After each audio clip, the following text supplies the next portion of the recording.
가만입니다. 더 시저입니다. 어제의 장도 장 초중반부터 계속적으로 오르는 급등의 장으로 마무리했죠. 그런데 어제 장 초반에 상당한 눌림이 있었는데 그때 저는 좀 이런 생각이 들더라고요. 혹시 이게 근본 기술적 반등의 끝이 아닌가? 그 생각이 들 때쯤 다시 한번 키움전사의 일간수 매수를 확인해 봤더니 속스 S 반도체 숏이 1위고 비트코인 2배 2위, SQQQ 6위에 랭크되는 모습. 그래서 저는 일단 키움전사를 믿고 우리의 키움전사가 나의 계좌를 지켜주지 않을까 뭐 그런 생각을 하면서 잠을 청했는데 아니나 다를까 장 초반에 살짝 눌림을 준 후에 끝까지 올라버리는 좋은 장 탑 어셋 마켓 캡을 한번 가져와 봤습니다. 전세계 시가총액 순위죠. 골드는 뭐 당연히 계속적으로 1위고 엔비디아가 드디어 3위에 올라오는 모습 그리고 우리의 비트코인이 10위밖에 안 되는 모습. 우리가 한번 여기서 중점적으로 봐야 될 것은 이더리움이 34위라는 거예요. 통상적으로 코인의 최정점에서는 비트코인은 그래도 한 5, 6위 정도에는 랭크가 되며 이더리움은 그래도 10위권 초반에는 랭크가 되면서 마무리를 짓는 과거의 데이터가 있습니다. 현재는 어떻게 보면은 비트코인과 이더리움의 약간 저평가 구간이라는 것이죠. 그렇다고 하면 엔비디아는 과연 지금이 저평가의 구간인가? 3인데 역대급으로 올라온 엔비디아. 엔비디아가 뭐 애플까지도 뭐 제낄 수도 뭐 충분히 있겠으나 사실상 좀 쉽지는 않다고 보는 입장입니다. 지금은 저평가된 종목을 조금이라도 분할 매수로 매수를 해야 될 때로 보고 있습니다. 테슬라는 뭐 아쉽네요. 공포지수 44죠. 제가 저번 주 영상에서 그래도 요번에 반등이 공포지수의 뉴트럴은 한번 찍어주지 않겠느냐. 사실상 오늘 조금만 더 오르면 바로 뉴트럴로 갱신되게 되는 거죠. 매수를 적극적으로 해야 될 타이밍이 끝났다는 것이죠. 뉴트럴, 중립이죠. 싸지도 않고 비싸지도 않은 가격이라고 판단하면 되겠습니다. 푸드크옵션 0.73, 가파르게 내리고 있네요.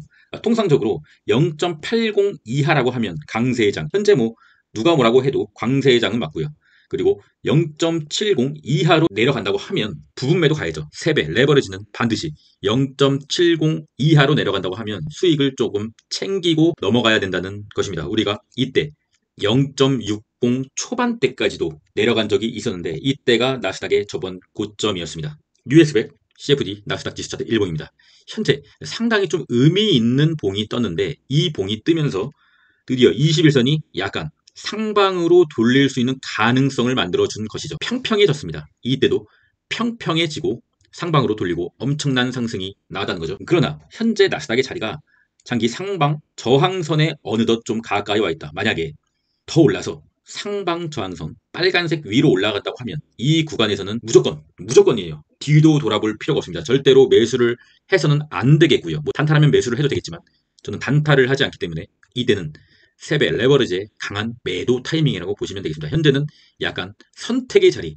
여기서 정말 더 오른다고 하면 21선이 상방으로 돌아갑니다. 우상향의 차트를 완성시킨다는 것이죠. 그런데 여기서 다시 내린다고 하면 21선은 계속적으로 당연히 뭐 내려올 것이고 다시 한번 겹겹이 쌓여있는 지지선을 테스트하면서 방향을 결정할 것입니다.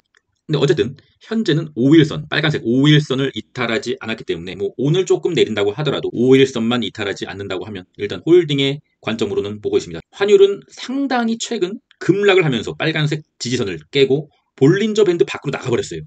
통상적으로 볼린저 밴드 밖으로 완전히 나가버리면은 이때처럼 일시적인 또 상승이 오겠죠. 현재는 볼린저 밴드 밖으로 나간 자리, 일시적인 상승이 온다 하더라도 21선은 내려오고 있기 때문에 큰 이변이 없는 한 추가적인 하락이 예상이 되고 있습니다. 환율이 내린다고 하면 주식에는 일단 표면적으로 봤을 때는 뭐 대외 매크로를 고려하지 않고 표면적으로 봤을 때는 좋은 신호죠.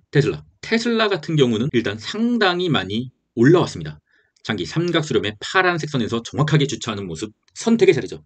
이 파란색 선을 돌파하게 된다고 하면 이때처럼 돌파하게 된다고 하면 상당히 또 추가적인 상승이 일어날 수 있겠지만 여기서 저항을 받는다고 하면 다시 한번 21선 지지받는지 테스트가 될 것이고요.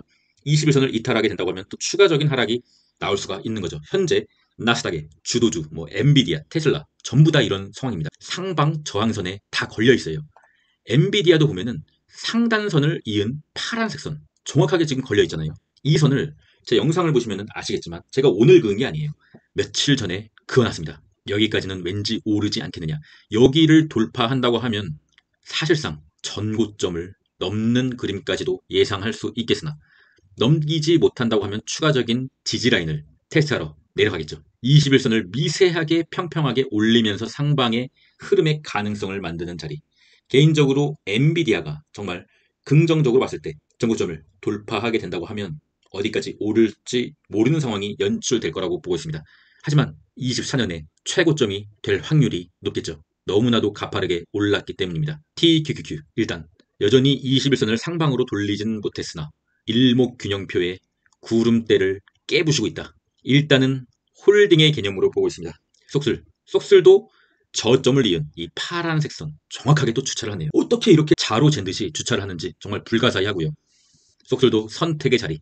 여기서 좀 저점에서 많이 매수를 했던 분들은 여기서 약간의 분할 익절을 한 게 좋지 않겠느냐 그런 생각도 들고요. 더 올라간다고 하면 다 판 게 아니기 때문에 계속적으로 어느 정도 물량은 가지고 있기 때문에 더 좋은 거고, 내린다고 하면 일단 부분 익절을 한번 했기 때문에 안심이 되는 거고요. 3배 레버리지는 약간의 핸들링을 하면서 대응해 나가야 됩니다. 숏의 보조지표. 일단 키움전사의 일간 순매수는 현재 프리장 상황에서 속스 S가 1위를 차지하면서 또 살짝 좀 안심이 좀 되는 상황인데, 키움전사의 일간 순매수는 실시간으로 계속 바뀌기 때문에 계속 체크해봐야죠. 상당히 좀 피곤해요. 사실은 계속 체크하는 것이. 일단 숏의 보조지표상으로 봤을 때 스토캐스틱 K값이 D값을 완전히 이탈하면서 과매도권에 들어왔다. 이 과매도권의 정도를 봤을 때 상당히 과매도권이다. 하지만 스토캐스틱 K값이 D값을 아래에서 위로 터치한 이러한 터치 자리는 아직 아니기 때문에 이게 최저점일지 아닐지는 알 수 없으나, 일단은 현재 상황에서는 키움전사와 같이 숏을 베팅하는 것이 아닌 롱을 들고 있어야 되는 게 맞다. 숏을 투자하는 입장에서 봤을 때는 오히려 조금 더 높은 곳에서 사더라도 적어도 스토캐스틱 K값이 D값을 아래에서 위로 터치하는 자리, 그때 숏에 베팅해 볼 수가 있겠다. 현재는 무리하게 숏의 최저점을 잡으러 숏에 베팅하는 것은 상당히 50대 50의 확률이기 때문에 바람직하지는 않다. 하지만 그렇다고 롱을 사기에도 조금 애매한 구간이다. 일단은 롱을 홀딩해보는 관점으로 봤을 때는 나쁘진 않다. 뭐 이 정도로 판단할 수가 있겠네요. 솔직히 좀 무슨 말인지 잘 모르시겠죠? 차트를 보다 보면은 지금 저와 같은 말을 할 수밖에 없습니다. 코인의 공포지수 30, 코인의 차트죠. 현재 어느덧 이 갭을 프리장에서 메꿔주면서 기술적인 반등은 명확하게 다 나왔다. 왜냐하면 갭은 반드시 메고 간다는 게 이 주식시장의 불문율이거든요. 갭은 반드시 메운다. 일단 갭을 메웠습니다. 그러면 더 상승할 수 있겠느냐? 그거 들었죠? 보라색 선을 돌파한다고 하면 추가적인 상승이 나올 수가 있을 것 같습니다. 일단 삼각수렴, 주황색 삼각수렴을 끝까지 한번 테스트하러 가지 않겠느냐. 코닐이란 종목은 정말 힘든 것 같습니다. 저는 일단 홀딩을 하고 있고요. 약간의 수익권이 왔습니다. 비트코인의 일봉. 비트코인도 삼각 쐐기형 삼각 수렴이죠.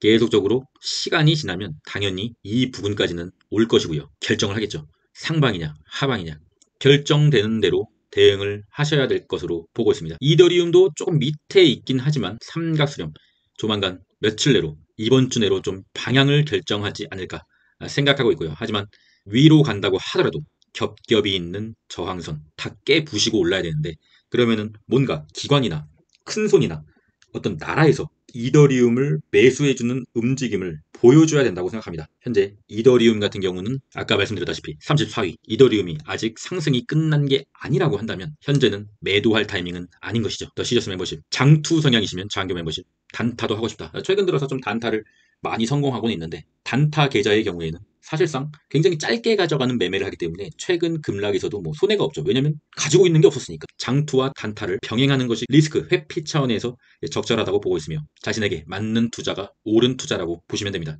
멤버십을 가입해 주시는 분들은 고정 댓글 링크를 확인해 주시면 되겠고요. 마지막은 인생 명언으로 마무리하겠습니다. 지혜로운 사람은 본 것을 이야기하지만 어리석은 사람은 들은 것을 이야기합니다. 탈무드. 본 것을 이야기해야 된다는 거죠. 자신이 차트를 어떻게 보는가, 자신의 기준을 갖고 본대로 시장에 맞서지 말고 흐름을 체크하는 능력을 길러야 한다는 말이죠. 어리석은 사람은 들은 것을 이야기합니다. 어리석은 사람은 누군가의 추천에 100% 의지한다. 그것은 좀 좋지 않다고 봐요. 자신의 뷰를 조금 가지고 있는 상태에서 추천을 참고하는 것은 괜찮다고 보고 있으나 100% 의지하는 것은 좀 좋지 않다고 보고 있습니다.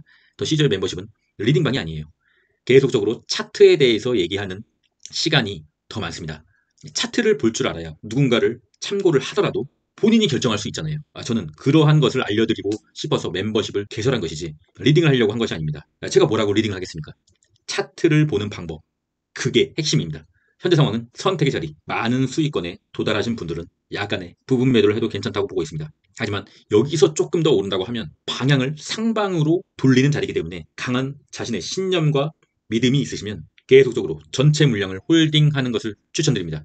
하지만 미래는 그 누구도 아무도 모르기 때문에 야간에 리스크를 해칭하는 것도 괜찮겠죠. 무슨 말인지 아시겠죠? 그럼 전 오늘 장을 한번 면밀하게 체크해 보면서 끝까지 하겠습니다. 이상입니다.